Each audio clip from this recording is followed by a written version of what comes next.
You don't cry because you're fragile. You cry because something in you is too awake to look away. It happens before you can stop it.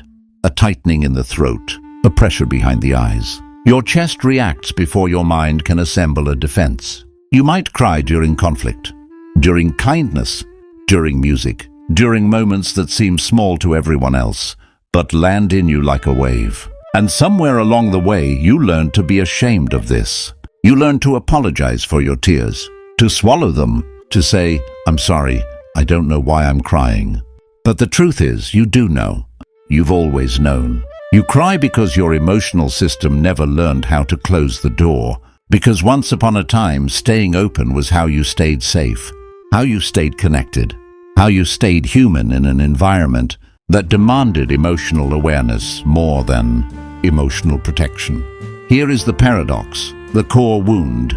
The very sensitivity that once protected you is now the thing that exhausts you. The openness that helped you survive is now interpreted as weakness in a world that rewards numbness. So you start fighting yourself. You treat your tears like a malfunction instead of a message. You harden your voice. You hold your breath. You rehearse being less, but your body doesn't comply.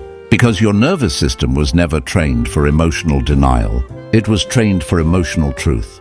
And crying is not the failure of control. It's the overflow of a system that feels too much because it had to. People who cry easily often live inside a misunderstood psychological archetype, the emotionally permeable nervous system. This isn't a personality quirk. It's not immaturity, and it's not lack of resilience. It's the result of early adaptation. In psychology, this often intersects with high emotional attunement, hypervigilance, and attachment-based sensitivity. Let's start with hypervigilance. Hypervigilance develops when a child learns, often unconsciously, that emotional shifts in others matter. A raised voice, a sigh, a subtle withdrawal of warmth. The child learns to scan, to read the room, to feel before thinking. Over time, the nervous system becomes finely tuned, like a microphone turned up too high. It doesn't just hear emotion, it amplifies it.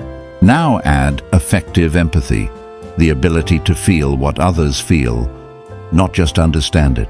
For some children, especially those who grew up around emotional unpredictability, empathy wasn't optional. It was survival intelligence. If you could sense the emotional temperature early, you could adapt. If you cried when others hurt, you stayed connected. If you mirrored emotion, you stayed loved. But here's the neurological cost. The limbic system, the emotional center of the brain, becomes dominant. Emotional input bypasses rational filtering. Tears arrive before language. You don't cry because you lack regulation. You cry because emotion reaches consciousness unbuffered. Philosophically, this places you closer to truth, but further from safety. Your body reacts honestly. The world responds critically. The deepest pain of crying easily isn't the tears. It's the judgment, the feeling that your emotions are inconvenient, that your sincerity is embarrassing, that your softness makes others uncomfortable. So you begin to internalize a lie. If I were stronger, I wouldn't feel this. But strength was never the absence of feeling. It was the ability to stay human in the presence of pain. Carl Jung once wrote that the most terrifying thing is to accept oneself completely. And for people who cry easily, self-acceptance feels dangerous. Because it means embracing a depth the world keeps telling you to hide.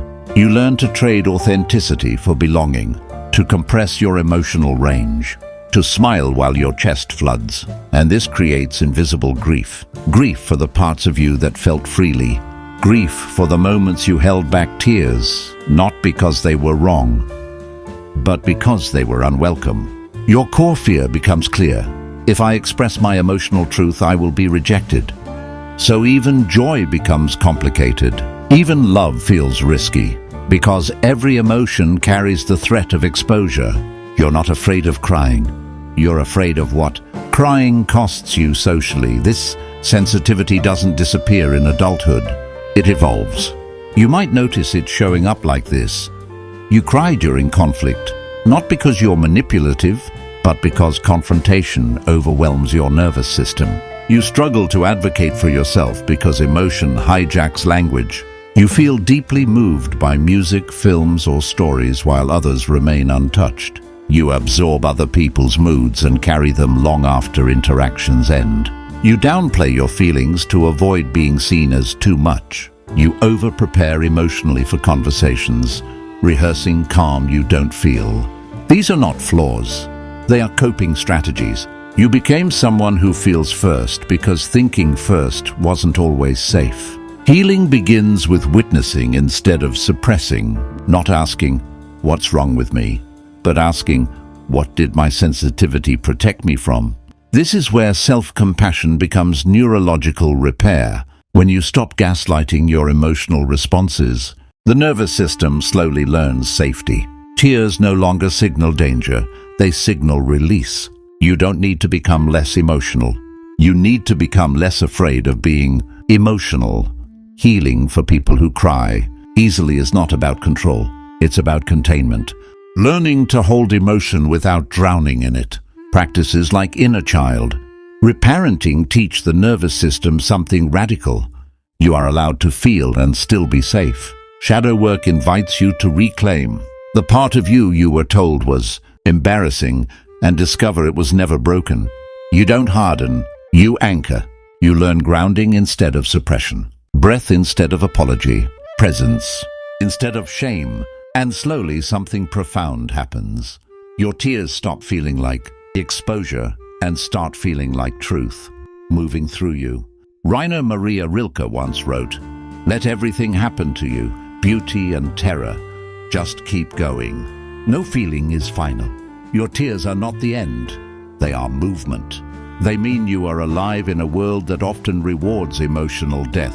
You were never meant to be fixed. You were meant to be integrated. So if you cry easily, know this: you are not weak.